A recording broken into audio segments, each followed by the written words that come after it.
Most people think the gap between who they are and who they want to become is massive, but the truth is, it's built through simplicity, discipline, and doing the right things with intention. Today, I'll show you the shift that transforms goals from fantasies into daily progress.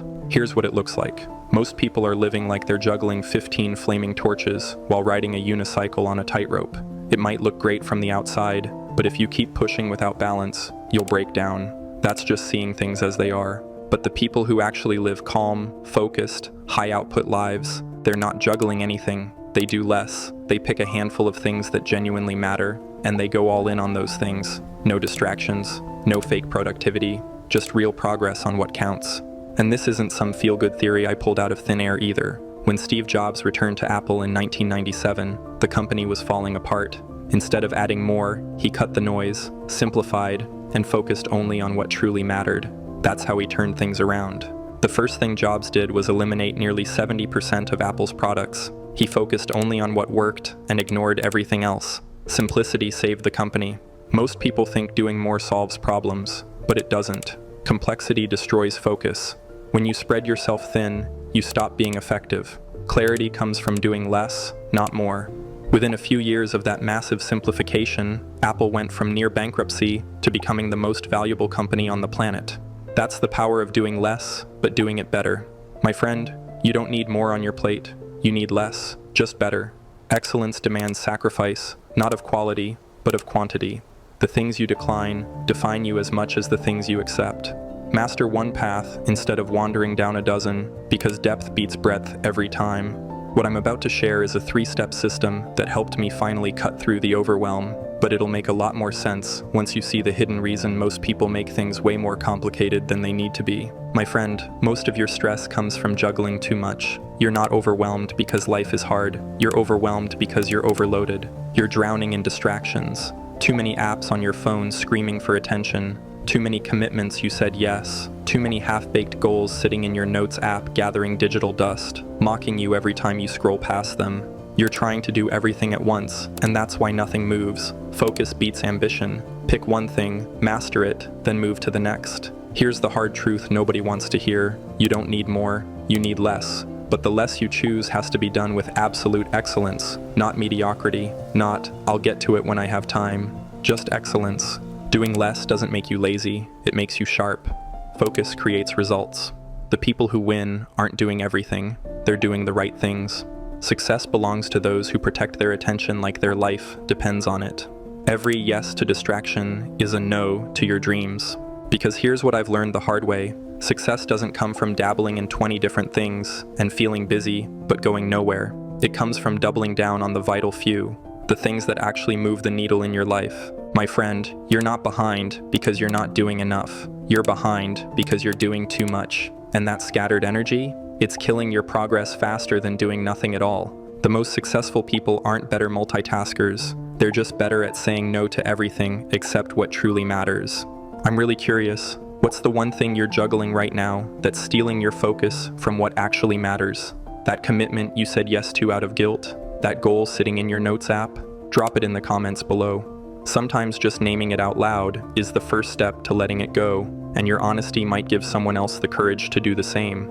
Let me tell you about when I learned this the hard way. Back in my second year of college, I was that guy who signed up for everything. I joined 3 different clubs. I tried starting a little online business on the side because some YouTuber made it sound easy. I was attempting to hit the gym 6 days a week because I wanted to get shredded. And I was still pulling all-nighters trying to maintain perfect grades because I thought that's what successful people did. I was hustling. I was grinding. I looked productive as hell.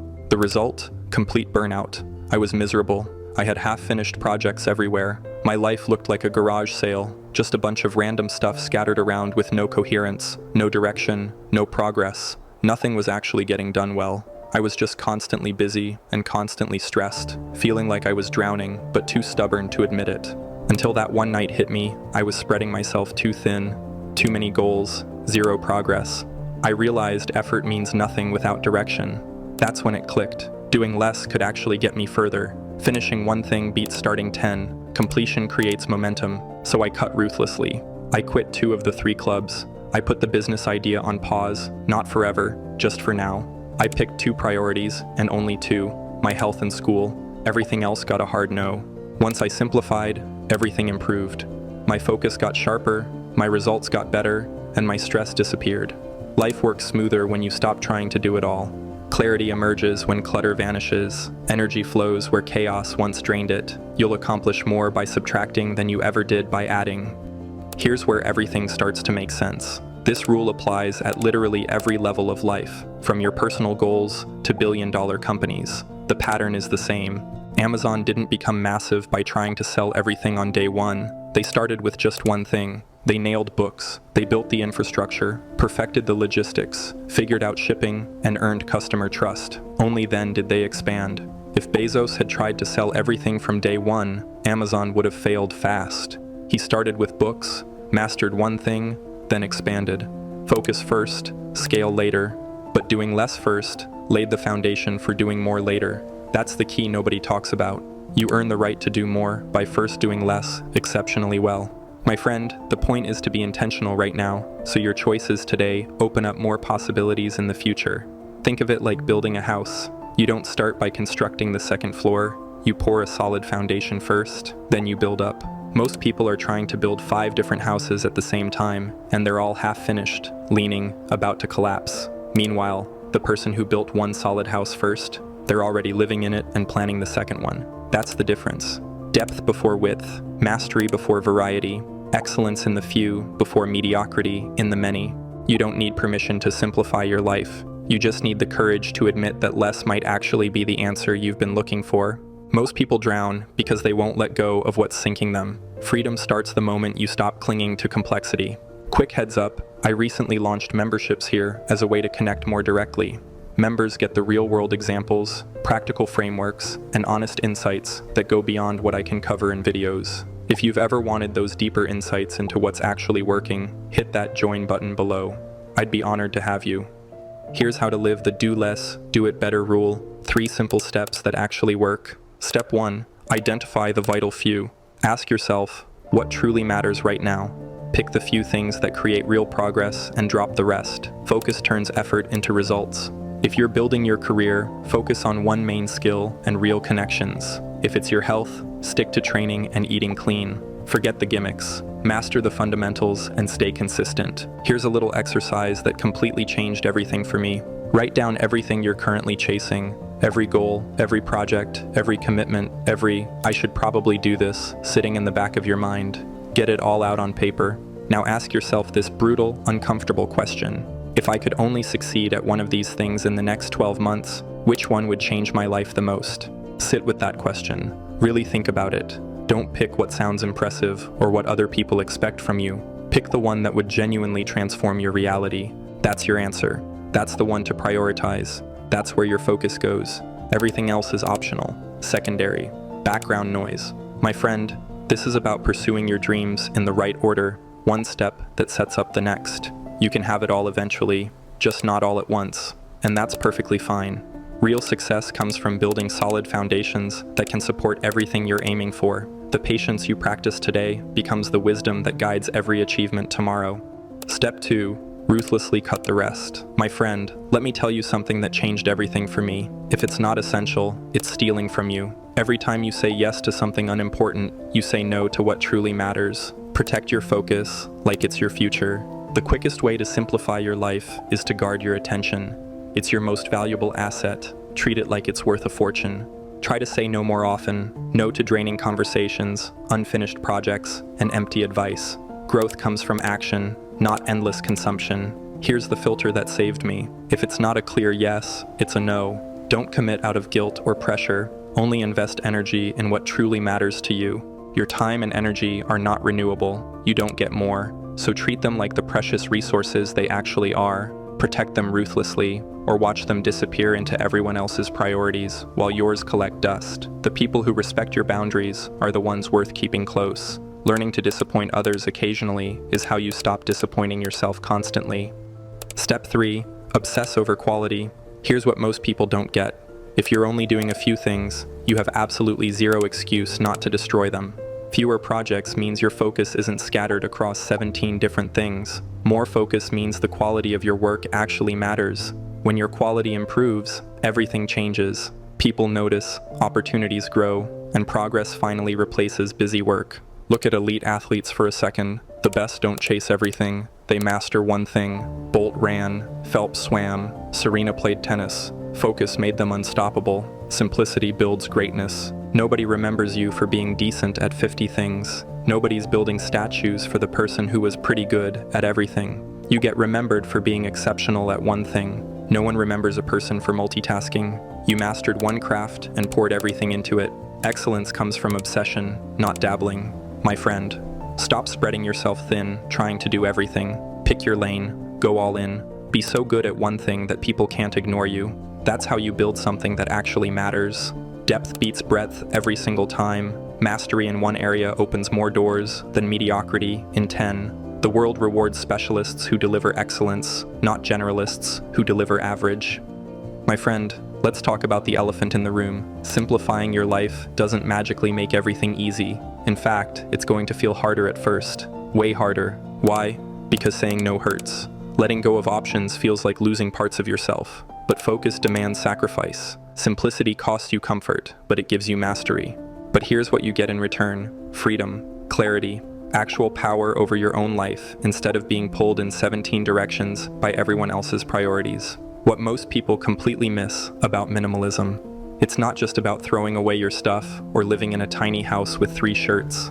That's surface-level nonsense. Minimalism means clearing the mental clutter so your mind has space to focus on what truly matters. Protect your mind from overload. Peace comes from focus, not from doing everything. You'll always feel behind, no matter how much you actually get done. Your brain will be in constant low-level panic mode, juggling all these balls in the air, terrified of dropping one. That's just chaos disguised as productivity. But once you actually commit to this rule, once you genuinely embrace it, something shifts. You wake up lighter. Your mind isn't racing through 50 things before you even get out of bed. Every decision becomes easier because you're not choosing between 100 options that all seem important. You're choosing between 2 or 3 things that actually matter. Clarity replaces chaos when you stop pretending everything deserves your attention. The mental freedom you gain from saying no to most things gives you the focus to excel at the few things that count. Next, I'll show you the 3 areas where complexity is quietly holding you back, and the exact simplifications that can free you faster than anything else. Stick with me, because these are the changes that actually make life feel lighter and more manageable. Work. Here's something nobody tells me. Most people are buried in meaningless work. Pointless meetings, constant emails, half-finished projects, and fake multitasking. They mistake movement for progress and wonder why they're stuck. But the people who actually rise find the one thing that creates the most value and they attack it relentlessly. No distractions, no excuses. If you're in sales, that one thing is closing deals. If you're building a business, it's creating something people actually want to buy.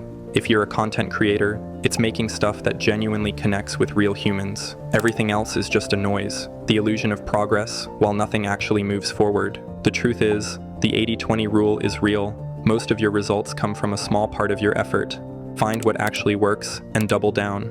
Everything else is noise. Stop wasting your life on the 80% that barely moves the needle. That's fear hiding behind the mask of discipline. Health. My friend, let me save you from the wellness insanity you see on social media. You don't need celery juice at 5 a.m., followed by 17 different supplements, a cold plunge, 40 minutes in a sauna, and some chakra-aligned yoga class with actual goats. You need 3 things: sleep enough, eat real food, and move your body. That's it. Do the basics consistently, and you'll outperform most people. Health isn't complex. Move, eat well, rest. Discipline beats overthinking. But here's what happens. You get paralyzed by the flood of conflicting health advice online. One person says carbs are evil, another says fat is the enemy. Someone else swears you need to fast for 3 days while standing on one leg facing north. It's exhausting. Stop. Simplify. Nail the basics first. Sleep 7 to 8 hours. Eat food that actually came from the earth, not a laboratory. Move your body for 30 minutes a day. Everything else? That's just optimization for people who've already mastered the fundamentals. Most people fail because they chase advanced solutions while ignoring simple truths their body already knows. Consistency with the boring basics will always outperform sporadic bursts of complicated routines. Your health isn't built on hacks, it's built on showing up for yourself with the same fundamentals, day after day. Relationships. Here's the big one that nobody wants to admit. People are out here spreading themselves thin across hundreds of connections online, and they're lonelier than they've ever been, because going deep always beats going wide. Mastery outlasts multitasking. You don't need 500 acquaintances who double tap your posts and leave fire emojis. You need 3 to 5 ride or die people you can actually call at 3 a.m. when your life is falling apart. Stop chasing everyone's approval like it matters. Stop trying to maintain these surface-level friendships with every single person you've ever met since middle school. It's exhausting and it's fake, and deep down, you know it. Instead, invest deeply in the people who actually show up. The ones who challenge you when you're being stupid. The ones who genuinely care about your growth, not just your highlight reel. Relationships get so much simpler when you accept this truth. Not everyone deserves equal access to your time and energy. And that's not being mean or selfish or cold. That's being intentional about who you let into your inner circle. Quality over quantity isn't just some motivational quote. It's the difference between feeling connected and feeling completely alone in a crowd. One person who truly knows you is worth more than 100 who only know your name. Deep relationships require time and vulnerability that shallow connections will never demand or deserve. My friend, that's it. That's the whole rule. Do less, but do it better. Simple, right? But your brain is going to fight this with everything it's got, because we've been trained to believe more is better. More goals, more work, more hustle. But that mindset kills focus. Real success comes from doing less, better. Society will absolutely resist this. Everyone around you is out here bragging about how insanely busy they are. People brag about being busy like it's an achievement. But the truth is, exhaustion isn't a status symbol. It's a sign you've lost control of your priorities. But here's what they won't tell you. They're drowning. They're stressed out of their minds. They're accomplishing way less than you'd think, despite all that frantic activity. It's all motion, with no actual movement. Busy work disguised as productivity. They're on a hamster wheel going nowhere fast, and they're too exhausted to even notice. Meanwhile, you'll be over here with actual clarity, real focus, results you can point to and say, I did that. Not a to-do list that never ends, but finished projects, completed goals, things that actually matter instead of just checking boxes to feel productive. If life feels overwhelming right now, if you're drowning in obligations and commitments and half-finished projects, I want you to hear this. It's not because you don't have enough time. You have the same 24 hours as everyone else. It's not because you're not productive enough or disciplined enough or working hard enough. It's because you're trying to do too many things at once. You're scattered across 17 different priorities, and scattered focus produces scattered results. So here's what you do. Cut the noise. Simplify ruthlessly. Be brutal about what stays and what goes. Focus on the few things that actually matter, the things that move your life forward instead of just keeping you busy. Do that, and watch how your entire life becomes 10 times simpler, how decisions get easier, how progress becomes visible, how you finally stop feeling like you're constantly behind on everything. That's not magic. That's just what happens when you stop trying to do everything and start doing the right things. And here's the kicker that nobody talks about. This rule doesn't just make life simpler, it makes it richer, more meaningful, because when you stop scattering your energy across 1,000 different things, you can actually be present for the things you choose to do. You're not rushing, you're not divided, you're not half there while your mind races about everything else on your list. You're fully present. And that kind of life, that's the kind that actually feels meaningful. That's the kind where you look back and feel proud of what you built instead of exhausted by what you attempted. That's the rule. Do less, but do it better. And once life becomes simpler, once you stop juggling everything and finally choose what matters, something interesting happens. You create space for growth, space for effort, space for a season of intentional discomfort.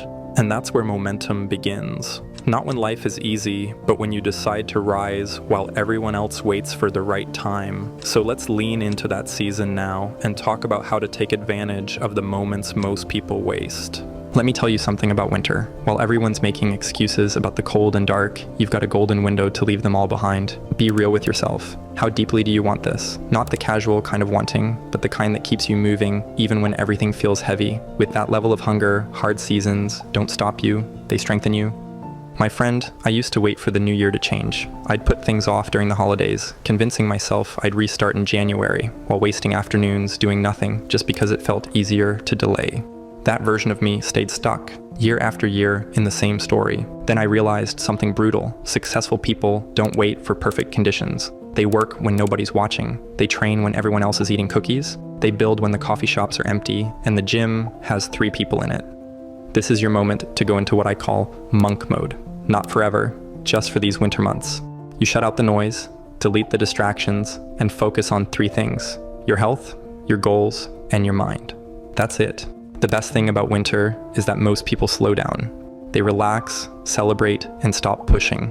That's your window to quietly focus, to work while no one's paying attention, building momentum before the world wakes up. Again, I'm not talking about showing off your progress online. This is the kind of work that happens in silence, the effort that changes how you think, how you move, and who you become when no one's watching. The effort you put in before everyone else starts will pay off when it matters most. While others are just beginning, your progress will already be visible and your growth impossible to ignore. When people ask what changed, your answer stays simple. You chose to begin instead of waiting. Excuses don't change the weather, and darkness won't wait for you to feel ready. Success works the same way. It favors those who keep moving, even when conditions aren't comfortable. So I'm about to give you the 7 steps that will carry you through the next 17 days. But first you need to get clear on what you're actually building, because vague goals create vague results. Here's your task, my friend. Pick the 2 to 3 things that will actually move your life forward. Not the stuff that feels productive, the stuff that is productive. The habits that build the person you're trying to become. Write them down, make them so clear you'd feel stupid not doing them. Then protect them like they're the only things that matter, because right now, they are. When you go to bed knowing you actually did the work, not just thought about it, not just planned it, but did it, that's when everything shifts. That feeling, that's momentum, and momentum is everything. Now let's get into the real stuff. For the next 17 days, you're laying the foundation for the life you've always wanted. Every decision, every step forward is a brick in the path toward your best self. Commit to it now, because the reward is waiting just on the other side of winter. This is about more than just knowing winter is here. It's about actively using this season to your advantage. I'm about to share with you 7 practical steps that have helped me stay on track. Especially during winter, I've tested them. I know they work, and I'm confident they'll work for you too. Step 1, build a foundation of strength and discipline. Start with your body, not because you need to look a certain way, but because working out teaches you the one skill that changes everything. Doing hard things when you don't feel like it. Treat it like breathing, something you just do. It doesn't matter where or how you train, only that you show up. Each time you push through resistance, you strengthen the part of you that keeps promises. That's what builds real discipline. Not motivation, not inspiration, just repeatedly doing the thing you said you'd do. Start small if you need to. 20 minutes, bodyweight exercises in your bedroom, whatever removes your excuse for not starting. Then build from there. Strength, cardio, stretching. Mix it up so you don't get bored and quit like most people do. Track it, write it down, take progress photos, or just notice how different you feel after 2 weeks of consistency. Your brain needs evidence that this is working. Give it that evidence. The workout isn't the goal. The person who shows up for the workout, that's who you're building. I'd love to hear your take on this. Have you ever committed to showing up for something even when you didn't feel like it?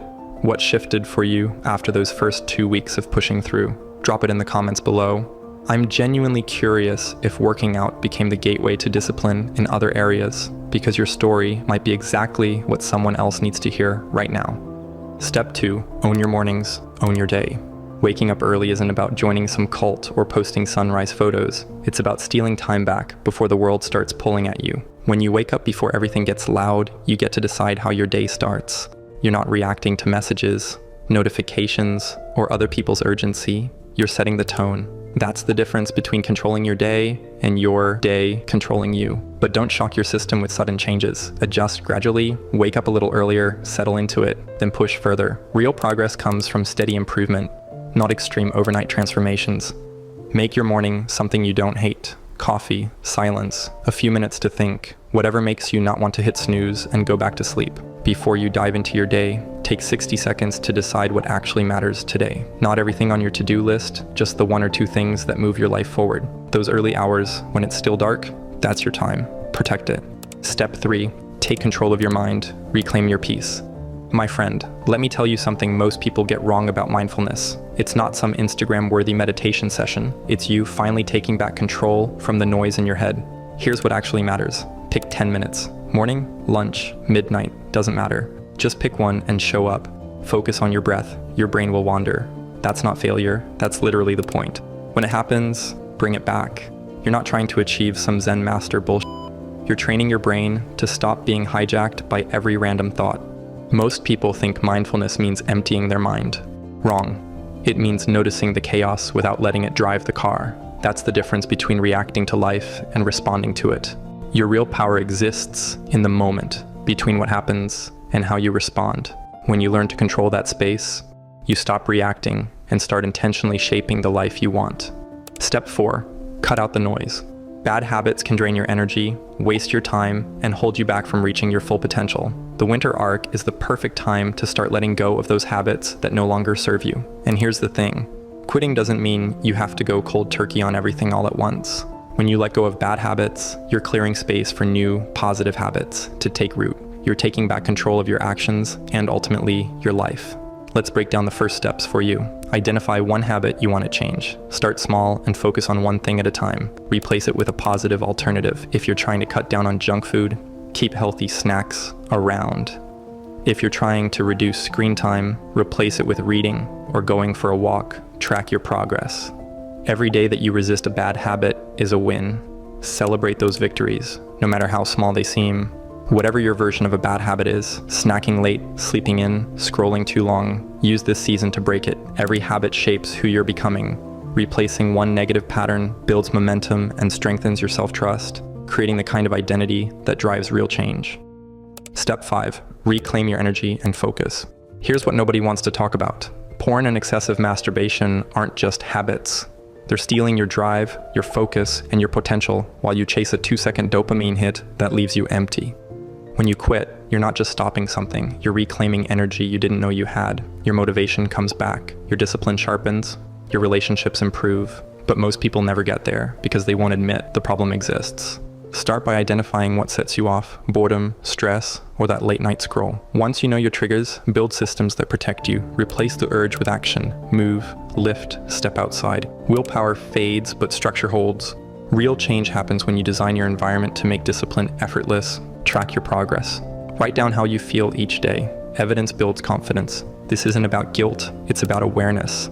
Your energy is finite, protect it. Stop feeding what weakens you and start putting it into habits, people, and goals that make you stronger. You've built structure, cut the noise, and started reclaiming your focus. By the way, if you've ever found value in these videos and want to support the channel, I just launched memberships here. Members get perks like priority replies and can even suggest topics for upcoming content. It's a small way to make a big impact. Just hit join if you're interested. Step 6, invest in yourself and grow your potential. My friend, winter isn't just cold and dark, it's your excuse to stop scrolling and actually build something. Choose a skill that excites you, anything that sparks curiosity. The goal isn't to impress anyone, it's to rebuild trust with yourself by committing fully and seeing it through to the end. Most people say they want to learn new things, then spend 3 months binge watching shows they'll forget in a week. That's not rest, that's avoiding the discomfort of being a beginner. Choose something that truly interests you, not what looks good on paper. Spend 20 to 30 minutes on it daily, no matter how you feel. Track your progress. Each small win strengthens your belief that you can stay consistent. I spent one winter learning video editing, basic stuff, but that one skill changed everything I could create, the opportunities, the confidence, the proof that I could learn hard things. It all came from those uncomfortable early sessions where I sucked. The progress you want is buried in the effort you keep putting off. Time will move either way, but what you do with it shapes everything. Choosing comfort trains you to quit. Choosing effort builds the future version of you that actually exists beyond excuses. Step 7, customize your winter arc for maximum impact. Make this journey personal. The winter arc is yours to shape. Build it around what matters most to you, your goals, your pace, your growth. Transformation hits deepest when it's designed for your own life. Here's what actually matters. Get specific about your goals, not get in shape. That's lazy. Write down exactly what you want in 3 months. Numbers, dates, details. Vague goals create vague results. Pick 2 to 3 things max. You're not superhuman. Choose the goals that will actually move your life forward, not the ones that sound impressive. Build a morning routine that works. Maybe it's 6 a.m. workouts and journaling. Maybe it's something else entirely. The point isn't copying mine, it's creating a rhythm that energizes you, not one you'll hate in a week. Lock in the basics. Drink water, prep meals, get outside daily, even when it's freezing. These aren't optional, they're the foundation everything else sits on. Unplug before bed. 2 hours, no screens, read actual books. Your brain needs to decompress, not doom scroll. Track and adjust, journal monthly. What's working, what's bullshit. Keep the first, kill the second. You're building proof that you can stay consistent and finish what you begin. Each day adds weight to that identity, shaping you into someone who always follows through. My friend, don't waste time waiting for the perfect start. Any month works when you're serious. The more you plan the timing, the longer you stay stuck, instead of building real momentum. Some people started in November, others begin in December and push through March. You know what they have in common? They actually started. The calendar isn't holding you back. You are. Pick today, pick tomorrow, I don't care. Just pick a date and commit. The next 3 months are sitting there waiting for you to claim them. While you're busy finding the perfect time to begin, someone else already lapped you. They're not special. They just decided to stop planning and start doing. Here's something you can do, my friend. Track everything. That's it. But not because you're obsessed with numbers. It's because your brain needs evidence. Write it down, take photos, log your workouts. When you feel like you're making no progress, the data will prove you wrong. You'll fall off track sometimes. Everyone does. You'll miss days, make bad choices, or lose focus. What matters is getting back up right after, not letting one mistake stop your progress. This isn't about perfection, it's about showing up more days than you don't. Small efforts often feel useless at first. You'll see no results, and your mind will convince you to stop. But every small action stacks up quietly until one day, the progress becomes undeniable. Success doesn't require talent or luck. It requires being what most people refuse to be: consistent when it's boring, disciplined when it's uncomfortable, focused when everyone else quits. Most people crave the outcome, but avoid the effort that creates it. You're here because you actually care about changing. The real question isn't about ability, it's about willingness. Progress depends on doing what others avoid, even when it's uncomfortable. The strategy I'm about to share is what makes all 7 steps actually stick. It's about doing something most people refuse to do because it feels too isolating. My friend, we all know that feeling where you just want to vanish for a bit, not to run away, just stop being available to everyone and every time. That's what this is about. Here's what I learned the hard way. The less you let distractions in, the more time you create for yourself. It sounds simple, but very few people actually commit to protecting their focus this way. Silence the distractions, shut down what steals your attention, protect your time without apology. Then commit to the few things that truly matter, the habits, skills, or goals that move your life forward. I've wasted entire winters being busy, but going nowhere. I've also had winters where I made more progress in 3 months than the entire year before. The only difference? I stopped being scattered and started being intentional. When you disappear into the work, actually commit instead of just thinking about committing, you come out different. This isn't about motivation. It's about deciding that these next few months belong to you. Not your phone, not other people's urgency, not the endless scroll. Here's what nobody tells you. Winter is your unfair advantage. Every rep you do right now counts double, not because of some motivational poster nonsense, but because everyone else is hiding. They're waiting for the right time. While you're building the version of yourself they'll ask about in 6 months. Motivation fades the moment things get uncomfortable. I used to rely on it, starting strong and losing steam halfway through the week. Real progress comes from consistency built on structure, not fleeting emotion. Discipline moves even when comfort tempts you to stop. It's what pulls you up on cold, dark mornings. That resistance you feel isn't failure. It's the exact moment real growth takes shape. No one is going to rescue you. Once you accept that, everything shifts. You stop waiting for perfect conditions and begin building the life you want on your own. While everyone else is hibernating, you're transforming. Come spring, they'll wonder what happened to you. You'll just shrug and say you didn't wait. The winter arc isn't about suffering. It's about deciding you're done being comfortable with mediocrity. Small actions repeated daily create long-term change. Consistency builds identity. Identity shapes behavior. Behavior compounds into results. The effort you put in today echoes into the months ahead. 17 days is enough to rebuild habits and shift your trajectory. Last winter shows you where you were. Next spring reflects what you choose now. Every future version of you is built from present decisions. Waiting delays growth. Starting now accelerates it. The window you use becomes the advantage others sleep on. Clear goals create direction. Writing them down solidifies intention. Seeing them daily reinforces commitment. One action per goal builds momentum. Momentum reduces resistance. Repetition turns effort into routine. Discomfort strengthens discipline. Discipline shapes lifestyle. Lifestyle determines results. The life you want comes from the choices you repeat, not the goals you imagine. When you stay consistent through hard days, you train resilience. When you honor your commitments, you build trust in yourself. When you choose structure over ease, you create progress that lasts. As you start moving with focus, something deeper begins to shift. You start seeing patterns in your habits, in your mind, and in life itself. You realize progress isn't random and success isn't luck. There are principles running the show, whether you're aware of them or not, and when you understand them, everything becomes clearer. So let's zoom out for a moment and look at life from a wider lens. Here's life's biggest joke. The more you try to control everything, the less control you actually have. It's perfectly ironic when you think about it, especially in your 20s, when you're trying to plan your entire future. You schedule every minute, organize every detail, try to predict every outcome, and then life just throws you a curveball anyway. Sound familiar? We're all control freaks in denial, thinking we can micromanage our way to success. Here's what's really happening. Control is like trying to hold water. The tighter you squeeze, the faster it slips away. The Stoics figured this out thousands of years ago. You can only control two things: your actions and your reactions. Everything else belongs to life's department. I learned this the hard way, building my freelance business. I'd craft perfect pitch emails, plan exactly how conversations would go, trying to control every variable. Then I'd get frustrated when things didn't follow my script. The breakthrough came when I realized I needed to focus on my circle of influence and ignore my circle of concern. Can you control traffic? No. Can you control when you leave? Absolutely. Can you control other people's opinions? No. Can you control being someone worth respecting? 100%. Stop trying to be life's CEO. You're more like a surfer. Master the ride, not the ocean. My friend, here's why you can't catch happiness. It's the only goal that runs away when you chase it directly. Happiness is like trying to catch your own shadow. The faster you run toward it, the faster it moves away. We've all fallen into this trap. I'll be happy when I get that promotion. I'll be happy when I find the right relationship. I'll be happy when I finally have my life figured out. But neuroscience reveals something fascinating about how happiness actually works. Your brain has a happiness set point. Win the lottery, you'll be back to baseline in 6 months. Experience a major setback?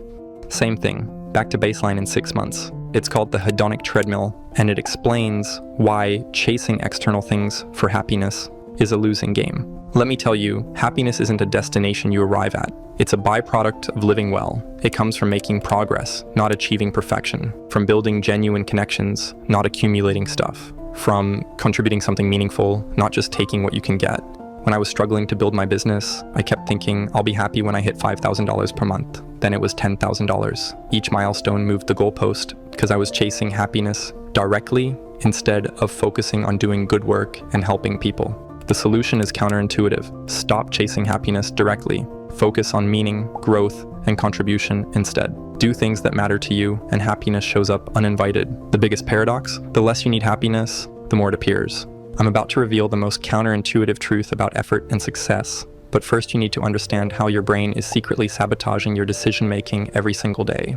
Because your brain isn't the objective truth-seeking machine you think it is. It's a pattern-matching system with delusions of accuracy. Right now, your brain is running dozens of cognitive biases that are quietly editing your reality without you knowing it. Confirmation bias makes you cherry-pick evidence that supports what you already believe. The halo effect makes you think attractive people are automatically smarter. Loss aversion makes you fear losing $100 way more than you enjoy gaining $100. You're walking around with reality filters you don't even know exist. Here's the uncomfortable truth. You judge other people by their actions, but you judge yourself by your intentions. You remember your successes clearly, but conveniently forget your failures. You think you're above average at almost everything, which is statistically impossible. It's called illusory superiority, and yes, you have it too. Even knowing about this bias doesn't make you immune. That's how deep these patterns run. You can't turn these biases off because they're hardwired survival mechanisms, but you can recognize them. Awareness becomes your superpower. Next time you're absolutely certain about something, pause and ask, which bias might be talking right now? Your brain constantly edits reality to match your existing beliefs. At least now you know the filter exists. My friend, I'm curious about your experience with this. Can you think of a time when you were absolutely certain about something, only to realize later you were completely wrong? What bias do you think was running the show? Share it in the comments. Sometimes admitting our blind spots helps others recognize theirs. Let me tell you another truth. The harder you try at certain things, the more they slip away from you. This isn't about giving up. It's about understanding how effort actually works. Sleep is the perfect example. Ever tried to force yourself to fall asleep when you're stressed? The harder you try, the more awake you become. Happiness works the same way. Chase it and it runs. Try to make someone like you by being overly eager and watch them pull away. It's called the backwards law. The more desperately you want something, the more it seems to avoid you. I see this pattern everywhere now. When I was desperately trying to land my first clients, I was needy and pushy, and people could sense it. The moment I relaxed and focused on genuinely helping instead of desperately needing their business, clients started coming naturally. Stressed people repel peace. Desperate people repel opportunities. Needy people repel relationships. We all know this on some level. Every athlete knows you perform worse when you overthink. Every creative person knows forcing inspiration kills it. Yet what do? We try harder. The solution is effort without attachment, action without desperation. Do the work, but don't death grip the outcome. Life rewards the relaxed, not the lazy. There's a big difference between the two. Here's something that took me years to understand. You become exactly like the 5 people you spend the most time with. Not eventually. You're becoming like them right now, absorbing their habits, attitudes, and beliefs without even realizing it. This isn't some motivational platitude, it's neuroscience. Your brain has mirror neurons that automatically copy the behaviors and emotions of people around you. You literally can't help but mirror the energy and mindset of your social circle. Look at your closest friends right now. Are they ambitious or complacent? Do they complain constantly or focus on solutions? Are they growing or staying stuck? Because whatever they are, you're unconsciously becoming. This was a harsh reality check for me. I realized some of my closest college friends were actually holding me back. Not intentionally, they were good people, but they were comfortable with mediocrity, and that comfort was contagious. They'd make subtle comments about my business goals, question why I was working weekends, and slowly pull me back toward their level. The solution isn't to abandon everyone, but to be intentional about who gets your time and energy. Seek out people who are where you want to be. Join communities aligned with your goals. Limit time with energy drains. Even if they're nice people, your social environment is either lifting you up or pulling you down. There's no neutral. Choose wisely. If you're finding value in these insights about how your mind and environment actually shape your reality, I dive much deeper into topics like this in my weekly newsletter. I share research I'm discovering, experiments I'm running, and frameworks that actually work in practice. You can find the link in the description if you want these insights delivered directly to your inbox. While you sleep, your brain runs a literal cleaning crew, like janitors working the night shift, except they're cleaning your thoughts. Scientists discovered that your brain has its own waste removal system that only operates during deep sleep.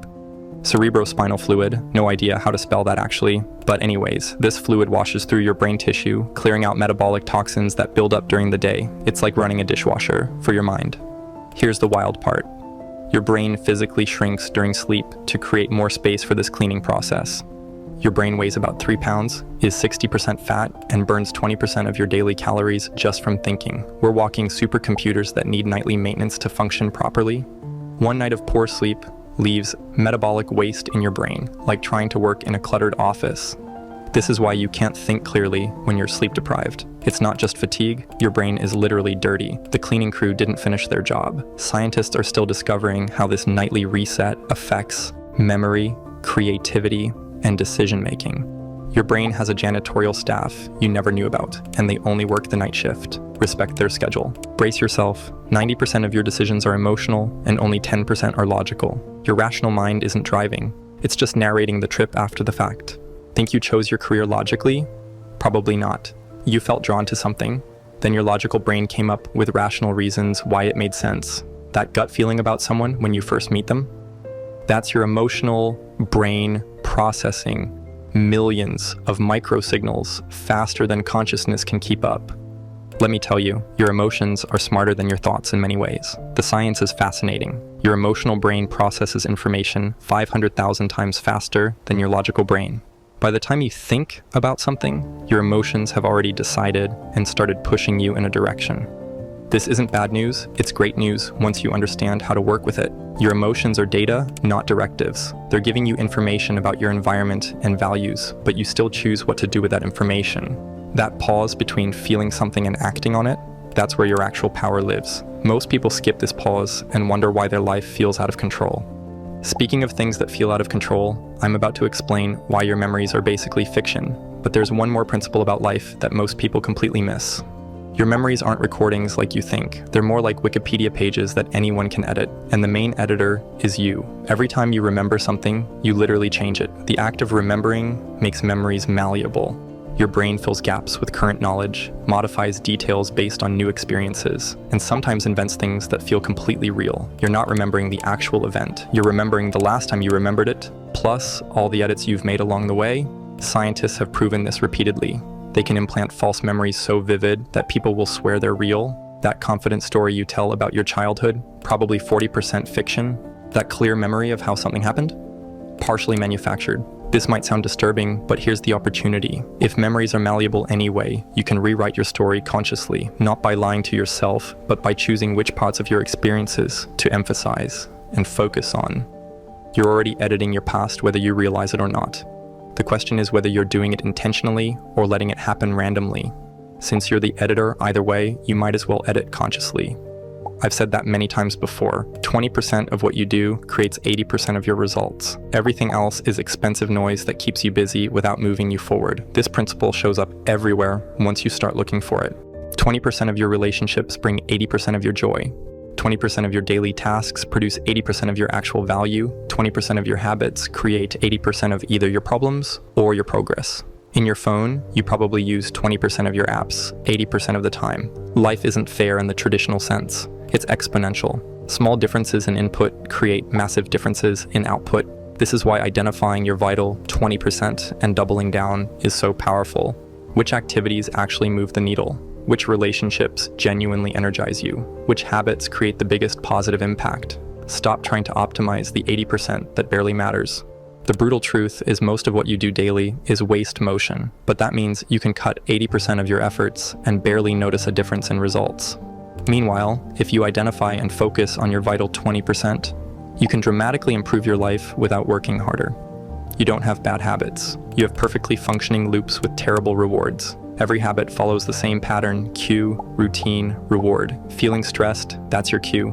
Check social media for 20 minutes, that's your routine. Get a temporary dopamine hit, that's your reward.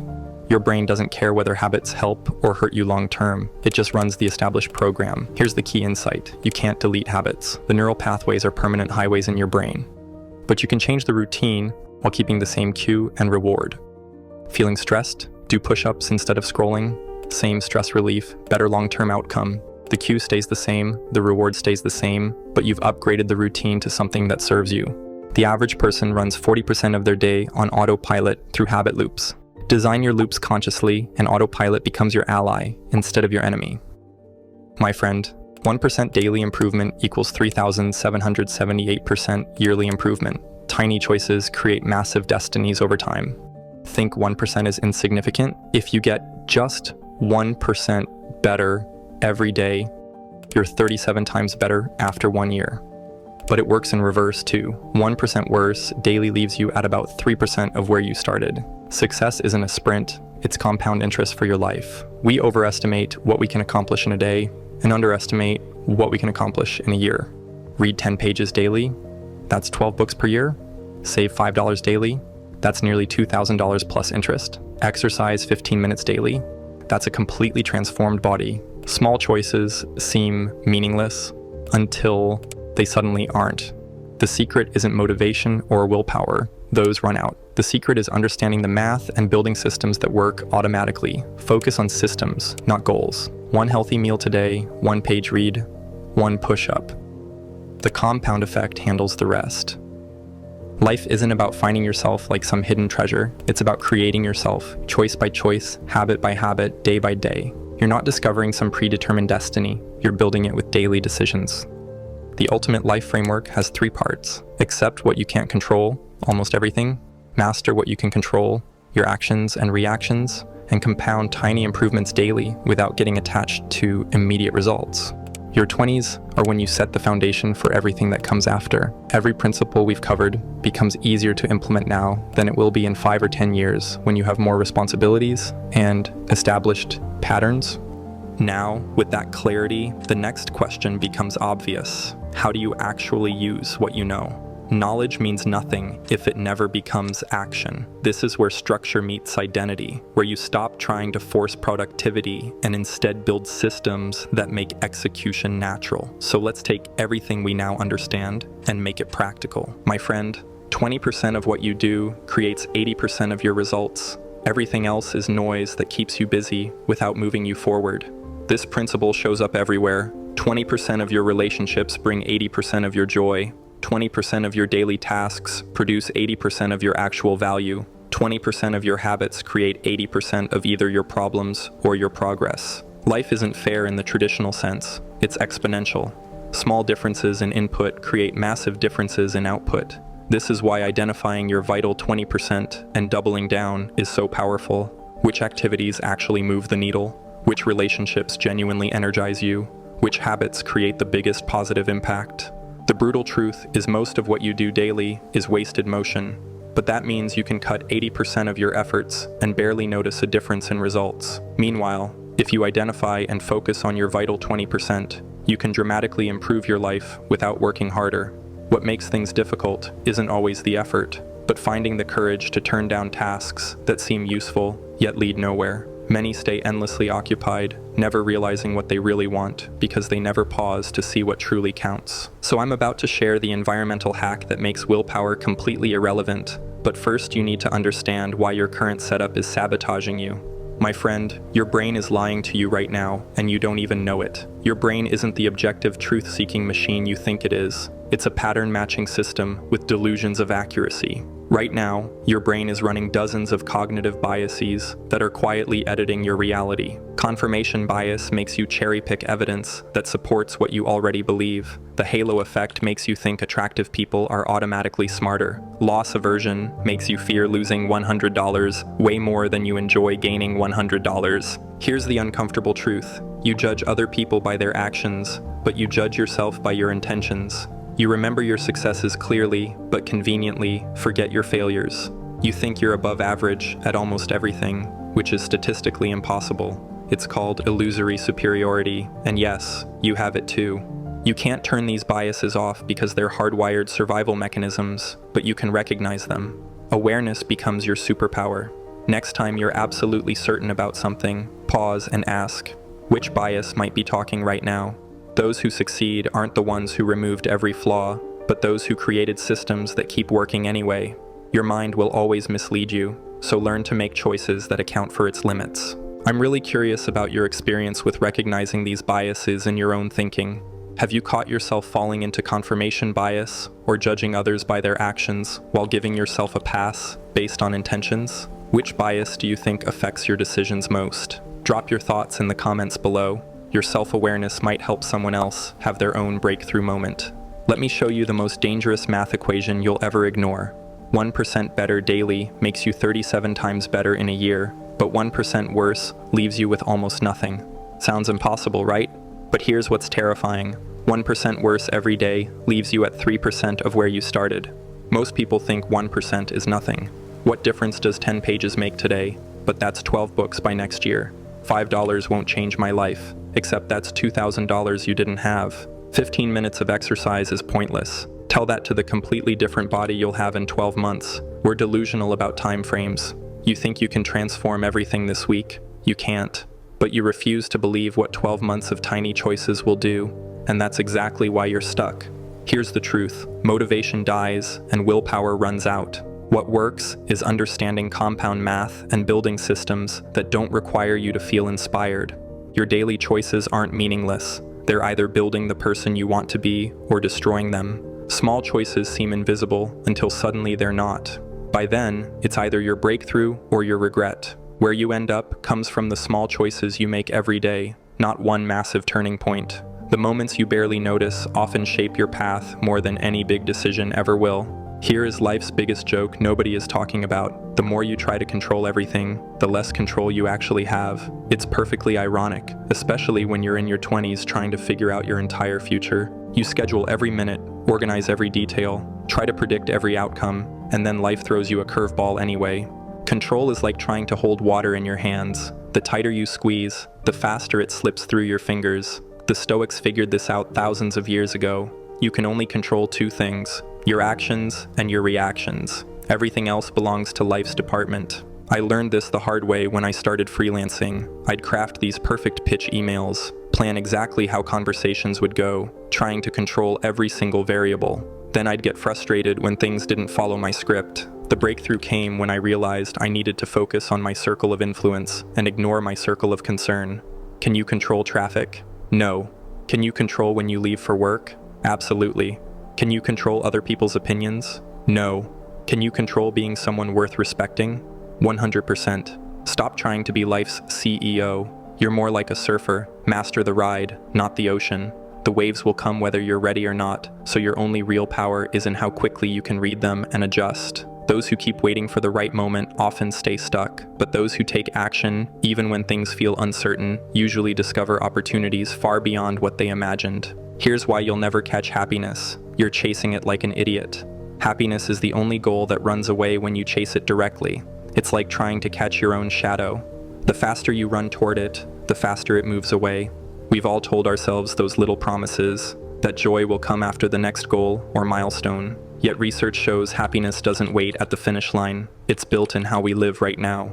Your mind has a built-in balance for happiness. Even after huge wins or painful losses, it naturally drifts back to its usual level within months. That's why lasting joy rarely comes from what we gain or lose, but from how we live each day.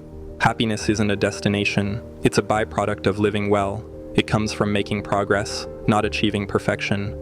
From building genuine connections, not accumulating stuff. From contributing something meaningful, not just taking what you can get. When I was building my first side hustle, I kept thinking, I'll be happy when I hit 100 per month. Then it was 1,000. Each milestone just moved the goalpost because I was chasing happiness directly instead of focusing on doing good work. The solution is counterintuitive. Stop chasing happiness directly. Focus on meaning, growth, and contribution instead. Do things that matter to you, and happiness shows up uninvited. Here's the strange thing. When you stop chasing happiness and start focusing on living fully, it tends to find its way to you on its own. Happiness isn't a destination you arrive at by checking boxes. It's what happens when you're too engaged in something meaningful to notice you're looking for it. People who feel genuinely happy rarely make happiness their target. They get absorbed in living, creating, and connecting so deeply that joy naturally shows up without them even noticing. Quick thing before we continue, I recently launched YouTube memberships on the channel. If you've been getting value from these breakdowns and want to go deeper, this might be for you. Members get priority replies to comments, early access to videos, and you can even suggest topics you want me to cover next. It's a way to support what we're building here while getting more involved in the community. If that interests you, check out the join button below. I'd genuinely love to have you on board. Every productivity guru is selling you the wrong solution. Goals don't change your life, identity does. Think about it. Someone who wants to get fit will struggle. Someone who is a runner just runs. The first person needs willpower. The second person just acts according to who they are. Each thing you do shapes who you're becoming. Writing regularly makes you a writer. Choosing what's good for your body makes you healthy.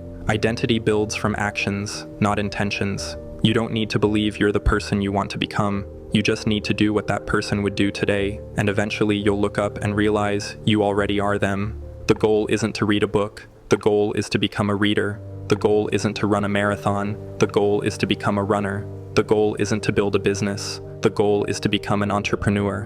When you shift from outcome-based goals to identity-based habits, everything changes. You're no longer forcing yourself to do things. You're simply acting in alignment with who you are. Ask yourself, how would my future self handle this? And act on it. Each time you do, you're proving to yourself who you're becoming. Over time, those small choices shape your identity for real. The gap between who you are and who you want to be closes not through motivation or planning, but through the quiet accumulation of moments where you chose the harder right thing over the easier wrong one. Everything you remember about your past is partially made up, and your brain is actively editing it right now. They're more like Wikipedia pages that anyone can edit, and the main editor is you. Every time you remember something, you literally change it. Your brain fills gaps with current knowledge, modifies details based on new experiences, and sometimes invents things that feel completely real. What you recall isn't the original moment. It's a memory of your last memory, layered with every small change your mind has added over time. Researchers show our memories are surprisingly flexible. People can be convinced of events that never happened, and the stories we tell about our past often blend truth with imagination more than we realize. It might feel unsettling, but it's also empowering. If memories can shift, you can guide that process. By focusing on the lessons, strengths, and moments that helped you grow, you shape a story that serves you better. You're already editing your past, whether you realize it or not. The question is whether you're doing it intentionally or letting it happen randomly. Since you're the editor either way, you might as well edit consciously. The stories you tell yourself about what happened become more powerful than what actually happened, so choose interpretations that make you stronger instead of ones that keep you stuck. The next principle I'm about to share is the one that makes everything else we've covered actually stick long term. It's about leveraging something that's shaping you right now, whether you're aware of it or not. Look at your 5 closest friends. That's exactly who you're becoming, whether you like it or not. Not eventually. You're becoming like them right now, absorbing their habits, attitudes, and beliefs without even realizing it. This isn't motivational talk, it's neuroscience. Your brain has mirror neurons that automatically copy the behaviors and emotions of people around you. You literally can't help but mirror the energy and mindset of your social circle. Look at your closest friends right now. Are they ambitious or complacent? Do they complain constantly or focus on solutions? Are they growing or staying stuck? Because whatever they are, you're unconsciously becoming. This was a harsh reality check for me. I realized some of my closest college friends were actually holding me back. Not intentionally. They were good people, but they were comfortable with mediocrity, and that comfort was contagious. The solution isn't to abandon everyone, but to be intentional about who gets your time and energy. Seek out people who are where you want to be. Join communities aligned with your goals. Limit time with energy drains, even if they're nice people. Your social environment is either lifting you up or pulling you down. There's no neutral. Choose wisely. Your brain has a janitorial staff that only works while you're unconscious, and when they don't show up, your thinking gets dirty. Scientists discovered that your brain has its own waste removal system that only operates during deep sleep. Cerebrospinal fluid washes through your brain tissue, clearing out metabolic toxins that build up during the day. It's like running a dishwasher for your mind. Here's the wild part. Your brain physically shrinks during sleep to create more space for this cleaning process. Your brain weighs about 3 pounds, is 60% fat, and burns 20% of your daily calories just from thinking. We're walking supercomputers that need nightly maintenance to function properly. One night of poor sleep leaves metabolic waste in your brain, like trying to work in a cluttered office. This is why you can't think clearly when you're sleep deprived. It's not just fatigue. Your brain is literally dirty. The cleaning crew didn't finish their job. Scientists are still discovering how this nightly reset affects memory, creativity, and decision-making. Your brain has a janitorial staff you never knew about, and they only work the night shift. Respect their schedule. Here's the paradox that destroys most people. The things you want most are the exact things you need to stop chasing. Sleep is the perfect example. Ever tried to force yourself to fall asleep when you're stressed? The harder you try, the more awake you become. Happiness works the same way. Chase it, and it runs. Try to make someone like you by being overly eager and watch them pull away. It's called the backwards law. The more desperately you want something, the more it seems to avoid you. When I was desperately trying to land my first clients, I was needy and pushy, and people could sense it. The moment I relaxed and focused on genuinely helping, instead of desperately needing their business, clients started coming naturally. Stressed people repel peace. Desperate people repel opportunities. Needy people repel relationships. Every athlete knows you perform worse when you overthink. Every creative person knows that forcing inspiration kills it. Yet what do? We try harder. The solution? Effort without attachment. Action without desperation. Do the work, but don't death grip the outcome. Life rewards the relaxed, not the lazy. There's a big difference between the two. You think you're rational, but 90% of every choice you make is pure emotion dressed up in logic after the fact. Your rational mind isn't driving, it's just narrating the trip after the fact. Think you chose your major logically? Probably not. You felt drawn to something, then your logical brain came up with rational reasons why it made sense. That gut feeling about someone when you first meet them? That's your emotional brain processing millions of microsignals faster than consciousness can keep up. Your emotions are smarter than your thoughts in many ways. The science is fascinating. Your emotional brain processes information 100 times faster than your logical brain. By the time you think about something, your emotions have already decided and started pushing you in a direction. This isn't bad news. It's great news once you understand how to work with it.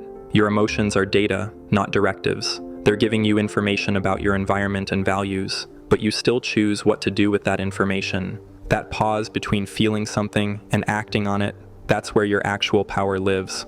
Most people skip this pause and wonder why their life feels out of control. Your habits aren't broken, they're working exactly as designed. just with rewards that destroy you. Every habit follows the same pattern. Cue, routine, reward. Feeling stressed? That's your cue. Check social media for 20 minutes. That's your routine. Get a temporary dopamine hit. That's your reward. Your brain doesn't care whether habits help or hurt you long term. It just runs the established program. Here's the key insight. You can't delete habits. The neural pathways are permanent highways in your brain, but you can change the routine while keeping the same cue and reward. Feeling stressed? Do push-ups instead of scrolling. Same stress relief, better long-term outcome. The cue stays the same, the reward stays the same, but you've upgraded the routine to something that serves you. The average person runs 40% of their day on autopilot through habit loops. Design your loops consciously, and autopilot becomes your ally instead of your enemy. Here's what nobody tells you about productivity. Time management is a myth. Energy management is reality. You can have all the time in the world, but if you're mentally drained, physically exhausted, or emotionally depleted, that time is worthless. You've experienced this. Sitting at your desk for 3 hours, accomplishing nothing because your energy was shot. Your energy operates in 4 dimensions: physical, mental, emotional, and spiritual. Physical energy comes from sleep, nutrition, and movement. Mental energy comes from focus and recovery cycles. Emotional energy comes from positive relationships and doing work that matters. Spiritual energy comes from living aligned with your values. Most people try to squeeze more hours out of their day. Smart people optimize their energy within those hours. They protect their peak energy hours for their most important work. They take real breaks that actually restore them, not just scroll breaks that drain them further. Track your energy for a week. Notice when you're sharp and when you're fried. Then structure your day around your natural energy rhythms, not some arbitrary schedule. Do your hardest thinking when your mental energy peaks. Do administrative tasks when you're naturally lower energy. You can't create more time, but you can dramatically increase your energy. And energy determines what you actually accomplish with that time. Stop trying to find yourself. There's nothing to find, only something to build from scratch. It's about creating yourself choice by choice, habit by habit, day by day. You're not discovering some predetermined destiny. You're building it with daily decisions. A grounded way to live has 3 pieces. Make peace with what's outside your control, take charge of your choices and reactions, and build small daily progress without expecting instant rewards. Your 20s are the best time to lock this in. It's when habits are still flexible and the groundwork for your future is being laid. And as you get better at executing consistently, you'll face one final trap. Thinking progress means doing more. But real mastery isn't about stacking goals. It's about selecting the one that matters most and building your world around it. Because success isn't about how many things you chase. It's about the one thing you commit to until it becomes real. So let me show you why multiple goals destroy your progress and the exact system to pick just one thing and win forever. Your brain constantly looks for patterns. You left a dead-end job and made progress. You cut off friends holding you back. Your brain learned that change worked. Your brain can't tell the difference between a smart move and bouncing around aimlessly. It only remembers that switching felt amazing. That's why every new opportunity looks like your ticket to success. Your brain treats starting something new the same as achieving something real. This creates a dopamine loop. New projects give you that same rush as real progress. Your brain treats researching a new business idea the same as actually building one. It rewards exploration, not execution. Planning feels productive but produces nothing.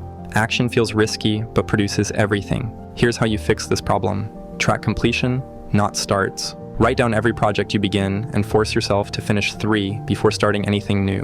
When the urge to switch hits, ask yourself, am I running towards something better or away from something hard? That question alone stops most bad switches. My friend, as you're watching this, we must be very similar because I used to be obsessed with having multiple goals. I had 4 of them written on my wall.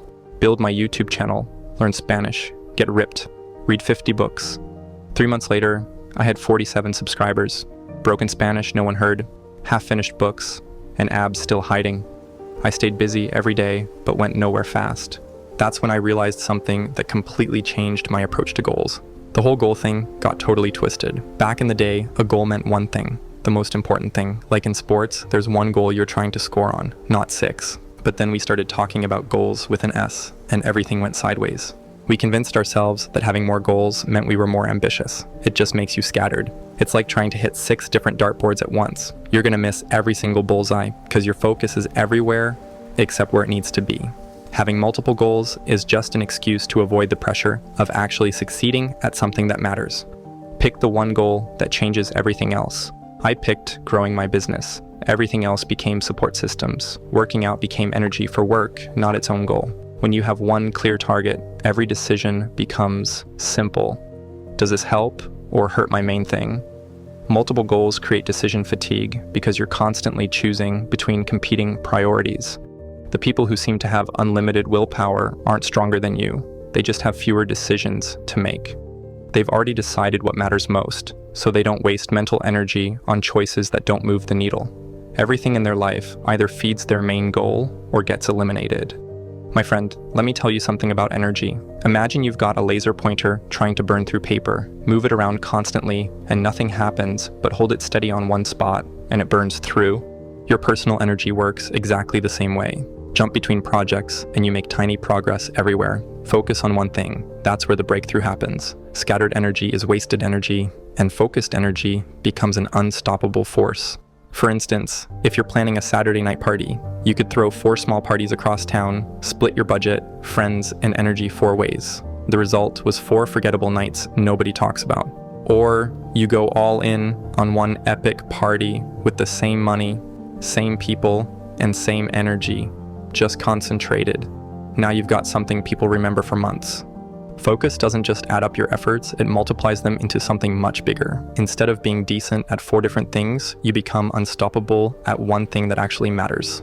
The laser doesn't work because it's some special kind of light. It works because all that light energy gets concentrated into one precise point. I used to be that guy doing everything at once, running a dropshipping business, growing a YouTube channel, learning to code, training for a half marathon, and building my LinkedIn presence. I was grinding every day and making progress on all of it. But nothing was really taking off. People saw all my projects and thought I was killing it, but I was just throwing 5 okay parties instead of one that people would never forget. I was splitting energy across everything. Late nights jumping from project to project, scattered promotion. Then when I realized that instead of making tiny progress on everything, I could focus and build real momentum in one place. Let the results snowball. When you focus everything on one thing, you don't just get better results, you get exponentially better results because success builds on itself. Most people mistake being busy for being productive, but real breakthroughs happen when you stop spreading yourself thin and start going deep on what actually matters. Count how many different goals you're chasing right now and be honest about it. If you counted more than one, that's exactly why progress feels impossible. Pick the one thing that would change everything else if you succeeded at it and commit to that for the next 3 months. That's exactly why I built what I call the ultimate focus framework. It's almost embarrassingly simple. Only do the one thing you chose. Productivity systems and life hacks are ways to avoid doing the work. Real focus isn't about managing time better or finding apps. It's about cutting stuff out. Only do what matters. The word decide literally means to cut off in Latin. When you actually decide on something, you let go of all the other options. That's what makes you powerful. I used to think focus meant doing one thing really well while juggling everything else. Wrong. Focus means saying no to everything else so you can dominate the one thing that matters. Here's what to do instead. Pick your one thing for the next 90 days. Write it down. Now list everything else you're doing. Cross out everything that doesn't directly feed your main goal. I had 12 things on my list. I crossed out 9. Those 9 things weren't bad. They just weren't the one thing.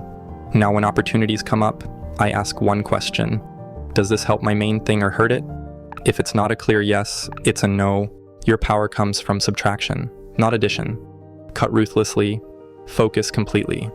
I've been thinking about how hard it is to actually cut things out, and I'm curious how it looks for you. Have you ever tried to drop a goal or side project so you could go all in on one thing? What did that feel like? Hard at first, freeing, or maybe both? Please drop your story below, because it may just help someone else struggling with the exact same things. So that feeling ties into what I call the real cost of goal hopping. Every time you jump to a new goal, you take an immediate hit. You lose momentum, rebuild everything, and confuse your audience. You lose 20% of your progress before knowing if the new thing works. You're taking a guaranteed loss for a maybe win. It's like betting $20 to win $10. But it gets worse. You make progress on the new goal, and right when you're about to break through, another opportunity catches your eye. Switch again. Another 20% hit. You're stuck in endless dip phases, never reaching compound growth that comes from sticking with something long enough to win. I know people at the same income level for years because they're always transitioning to the next big thing. Same fitness level, same skill level, all because they keep restarting instead of finishing. Success isn't about finding the perfect opportunity. It's about making your current opportunity perfect. Most people fail not because they chose wrong, but because they never gave their choice enough time to work. But it costs you. Your audience stops trusting your expertise because you're always the beginner. Your skills never reach mastery level. Your network thinks you're unreliable. Your confidence drops because you never see anything through to success. Track your switching tacks. Write down every goal change and what you lost. Skills, connections, progress, credibility. The number will shock you. Set a minimum commitment period. Nothing gets abandoned for 90 days, no exceptions. Most breakthroughs happen between days 60 to 90 when everyone else quits. The breakthrough happens when you stick around long enough to see it. Winners aren't smarter, just stickier. I had this business that was actually working pretty well. Nothing crazy, but I was making decent money with solid engagement from my audience. Instead of doing more of what was already working, I kept switching things up every few weeks. New content styles, new platforms, new posting schedules. My team spent more time learning new systems than getting good at the ones we already knew. My audience got confused about what I even stood for. I completely lost momentum because I was busy optimizing instead of creating. Let me tell you, I became really good at changing strategies, but my business results stayed exactly the same. That's when I realized I could have doubled my income by just doing what I was already doing, but doing way more of it. Instead of hunting for the perfect content plan, I needed more people to see the content that was already converting. Most people do this same thing. They set new goals to escape their current situation instead of improving what they already have going. They think the grass is greener somewhere else when they haven't even watered their own lawn yet. The goal isn't to find something easier. The goal is to get better at something hard until it becomes your competitive advantage. You don't need a better system or a newer app or a different schedule. You need to work the system you already have and push it to its limits before you even think about changing anything. My friend, here's something nobody ever told me. Some stuff in your life should just be good enough. You can't optimize everything, and you shouldn't try. If something you're doing is already average or better, just leave it alone. It's not what's holding you back.